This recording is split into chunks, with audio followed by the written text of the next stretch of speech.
네, 안녕하십니까. 저희는 산업안전보건법에 기반해서 자가안전진단 시스템의 기능 개발 및 고도화 구현 과제를 수행한 JGS입니다.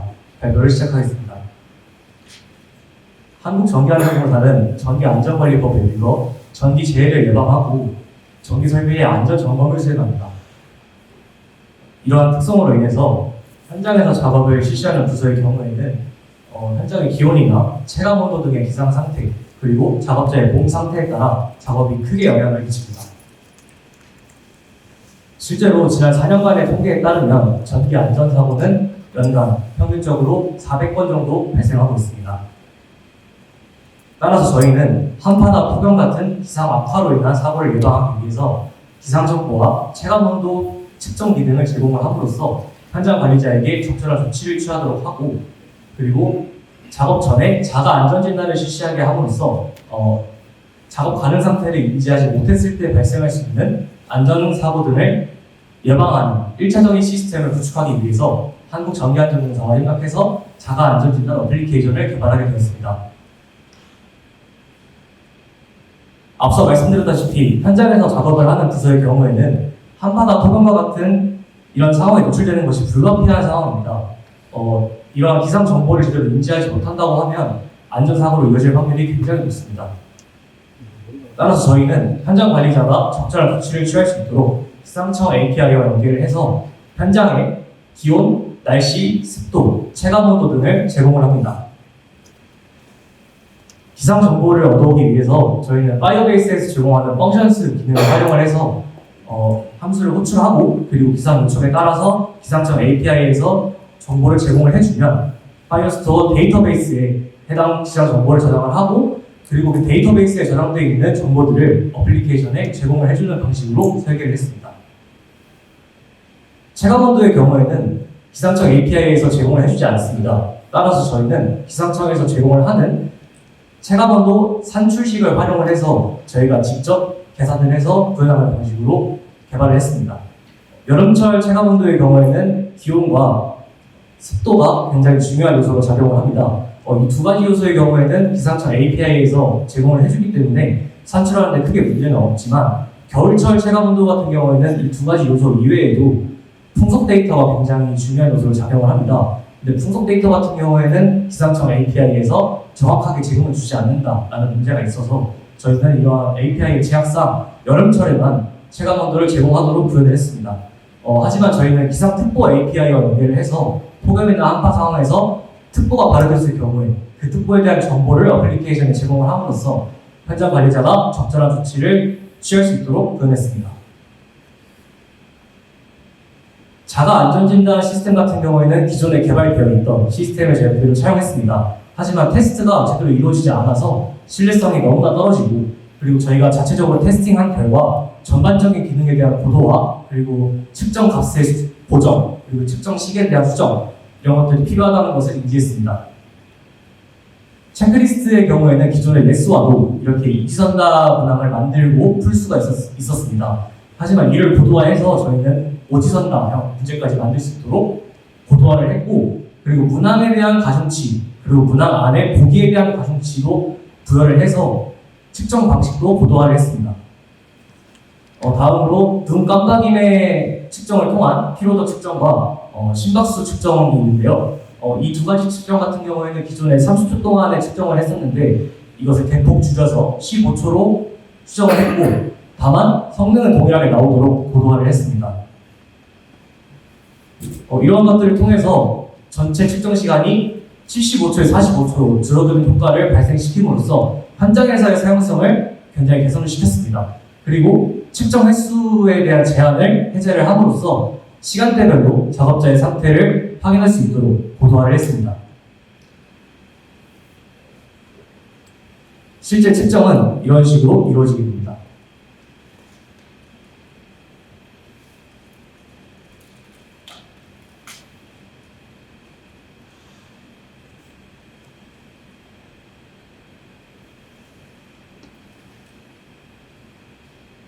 저희는 생체 측정의 고도화 과정 이후에 100건 이상의 생체 측정 테스트와, 그리고 이 결과에 따른 점수와 실제 사용자의 몸 상태가 어떤지에 대한 설문조사를 수행했습니다.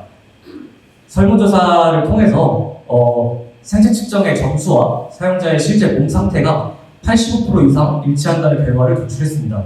이를 통해서 해당 기능에 대한 신뢰도를 입증하고 또 향상시켰습니다. 기상 악화에 따른 문제, 그리고 사용자의 건강 상태 미인지에 대한 문제 이외에도 과도한 근무로 인해 작업자의 판단력이 흐려진다면 안전사고로 이어질 수 있는 확률이 굉장히 높습니다. 따라서 저희는 1일 근무시간 측정 기능을 구현함으로써 과도한 근무를 방지를 하고 이에 따라서 사용자의 피로도를 줄이고 더 나아가서 안전사고의 예방까지 기대해 볼 수 있는 그런 기능을 구현했습니다. 그리고 저희는 안전 관련 지침 사항에 대해서 신속한 전달과 조치가 필요하다라고 인지를 해서 어플리케이션 내부에 알림 기능을 보도했습니다.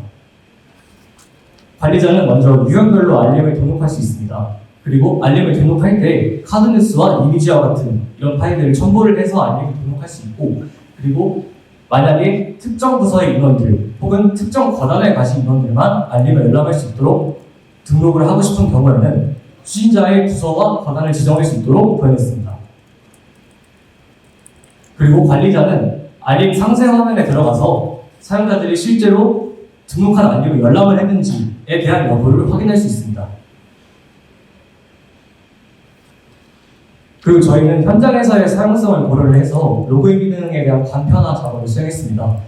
기존에 불필요한 정보들은 전부 빼고 로그인에 필요한 최소한의 값이 이름과 사원 번호만 입력해서 로그인 처리를 수행하도록 구현을 했습니다. 로그인 처리 같은 경우에는 사용자가 이름과 사원 번호를 입력하게 되면 파이어스토어 데이터베이스에 저장되어 있는 인플로이스 컬렉션 내부에 해당 사원 번호의 문서가 존재하는가에 대한 검증을 거치고 로그인 처리를 하도록 구현을 했습니다. 인플로이스 컬렉션 같은 경우에는 저희가 한국전기안전공사 측으로부터 샘플 인사정보 엑셀 파일을 제공을 받았습니다. 이 파일을 저희는 CSV 형태로 변환을 하고 별도의 자바스크립트 코드를 구현을 해서 Node.js 환경에서 터미널 명령어를 입력해서 CSV 파일 내부에 있는 사원 정보들을 일괄적으로 한 번에 데이터베이스로 업로드할 수 있도록 구현했습니다. 위에서 말씀드렸던 모든 기능들을 종합을 해서 저희 어플리케이션에서 제공하고 있는 전반적인 구조에 대한 그림입니다. 저희는 이번 과제 수행을 위해서 코틀린, 타입스크립트, 그리고 파이어베이스를 사용을 했습니다. 앞서 말씀드렸다시피 기상청 API에 요청을 하고 그리고 로그인 처리에 대한 함수를 호출하기 위해서 파이어베이스에서 제공하는 펑션스를 사용을 했고, 그리고 알림을 등록할 때 첨부를 했던 파일들을 관리하고 등록하기 위해서 스토리지라는 기능을 사용했습니다. 그리고 마지막으로 사원들의 정보 그리고 생체 측정의 정보들을 저장하기 위해서 파이어스토어 데이터베이스를 사용했습니다. 저희는 이번 과제를 수행하면서 작업자의 작업 전 상태를 진단하고 그리고 기상 정보를 제공함으로써 이러한 요소들이 제공되지 않았을 때 발생할 수 있는 안전사고에 대한 예방 그리고 산업재해에 대한 예방을 할 수 있음을 기대하고 있습니다. 그리고 나아가서 한국전기안전공사에서 내부에서 해당 시스템이 상용화가 되고 그리고 실제로 전기 관련 안전사고가 감소하는 효과가 일어난다면 앞으로 대한민국 공공기관과 공기업에 범용적으로 사용될 수 있는 안전진단 시스템의 표준이 될 것이라고 기대하고 있습니다. 네, 이상으로 발표 마치겠습니다. 감사합니다. 네, 감사합니다. 발표에 이어서 질의응답 진행하도록 하겠습니다. 제가 먼저 질문 드리겠습니다. 일단 이건 현장 작업자들을 위한 서비스가 주를 이루는 것 같아요. 네, 현장 작업자들 현장에서의 소리를 들어보면 이런 작아진다는 유명무실한 경우가 굉장히 많거든요. 그래서 이걸 어떻게 해결할 것인지 별도의 해결 방안이 있으신지 한번 여쭤보고 싶고요. 또 하나는 전기안전공사 특성상 고위험 작업이 많기 때문에 작업 진행 중에 이렇게 수행을 할 수 없는데 어떻게 실시간성을 확보할 것인지 그걸 한번 확인해 보고 싶습니다. 먼저 지금 한국전기안전공사 측에서는 내년 상반기까지 해당 시스템을 실제로 상용화하려는 계획을 수립을 하고 있는 상태고요.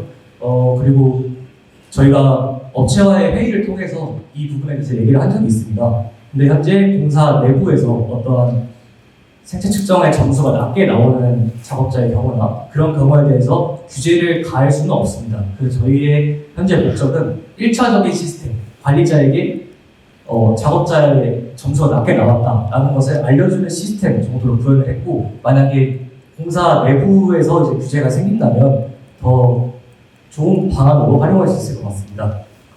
그렇게 되면 이제 당연히 작업자들은 규제가 없다 하더라도 자기의 평가 점수가 낮게 나오는 작업에서 배제된다는 걸 아니까 좋게 체크하니까 정보에 오류가 발생하지는 않을까요? 네, 말씀 주신 거는 이제 체크리스트 파트에서 그런 식으로 이제 점수가 악용될 수 있는 거는 분명히 있고요. 그건 이제 개선돼야 할 방향이지만, 이제 그 뒤에 있는 저희의 점수의 주를 이루는 생체 측정에서는 사실 사용자가 이거 일부러 점수를 낮게 해야겠다라고 해서 일부러 이제 점수를 낮게 하기는 쉽지 않습니다. 그래서 일단 사용자가 적절하게 그리고 또 성실하게 점수를 측정한다는 것을 가정하에 이제 개발이 됐다는 점 말씀드리고 싶습니다. 네, 저도 비슷한 질문인데요. 여기 현재 그 내용이 구현한 기술이 아까 체감 온도 이거 하신 것 같고 피로도 측정이나 건강 체크하는 것도 개발한 건가요? 네, 그 생체 측정 파트는 저희가 앞서 저희 프로젝트는 1학기 때 기존에 이제 이루어졌던 프로젝트를 기반해서 기능을 고도하는 게 저희의 주 임무였고요.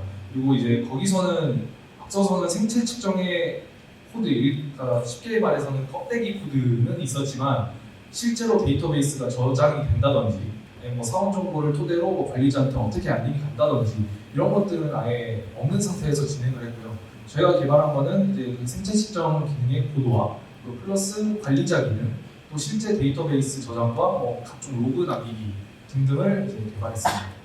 이게 이제 굉장히 무거운 주제잖아요. 산업안전보건법이라는 게 중개재해소법 비슷하게 전기안전공사하고 같이 하는 것 같은데 대부분 이 발생하는 게 하청업체들이 많이 하잖아요. 그래서 이슈가 되고 나중에 사고 터진 이후에 법적 소송이 드는 게 그래서 저도 같은 질문인데 이 생체 측정하는 거를 근로자가 자의적으로 측정하는 거는 더 큰 이슈가 있어서 요즘은 자동적으로 측정들이 많이 있잖아요. 건강 체크하면서 가급적 개인의 의지로 측정하는 것보다는 이 자동적으로 센서를 통해 나온 데이터를 활용하면 아무래도 이슈가 생길 때 법적인 문제라든지 당사자한테 피해가 오지 않는 문제가 있어서 이 시스템이 이제 아이디어 차원이니까 그런 걸 좀 측정하는 부분에 있어서는 개인의 감성으로 측정하는 데이터 입력보다는 자동적으로 요즘 하도 발달된 기술이 있어서 그 데이터를 활용해 버리면 이 참여하는 이 근로자 입장에서 굉장히 부담이 좀 덜고 이 데이터가 그래도 더 신뢰성 있게 접근되니까 하지 않을까 생각이 돼서 그런 부분 좀 전부 가미되면 좀 더 좋은 프로젝트가 되지 않을까 생각이 들어요. 네, 그 말씀 주신 것도 저희가 이제 사전 미팅 때 공사 측의 과장님이랑 이제 저희가 미팅을 진행을 했는데 그때 저희도 생각을 했던 게 스마트워치나 기타 IoT 디바이스를 사용을 하면은 좀 더 다양한 생체 측정도 가능할 것이고 또 측정 정보의 신뢰도도 올라갈 것이라고 이제 말씀드렸습니다만 이제 공사 측에서는 기타 IoT 디바이스를 배제를 하고 현재 사용자들에게 기본적으로 주어진 태블릿이나 안드로이드 디바이스를 활용을 해서 생체 측정을 해보자라는 배경에서 진행된다는 점 말씀드리고 싶습니다. 예, 그 민감한 개인정보가 아니지만 안전에 영향을 미치는 병력 같은 것도 있을 수 있잖아요. 어떤 사람은 병력상 현재 체온의 온도에 민감하다든지 그런 식으로 다양한 요인이 있기 때문에 그 생체 측정뿐만 아니라 개인들이 민감하지 않은 정보에 대해서도 입력한 정보를 가지고도 또 안전도를 판단할 수 있는 그런 것들도 좀 더 추가했으면 어떨까 하는 감사합니다. 네, 감사합니다. 그럼 이상으로 우리 JGS 팀의 발표를 마치겠습니다. 수고한 팀에게 박수 부탁드리겠습니다.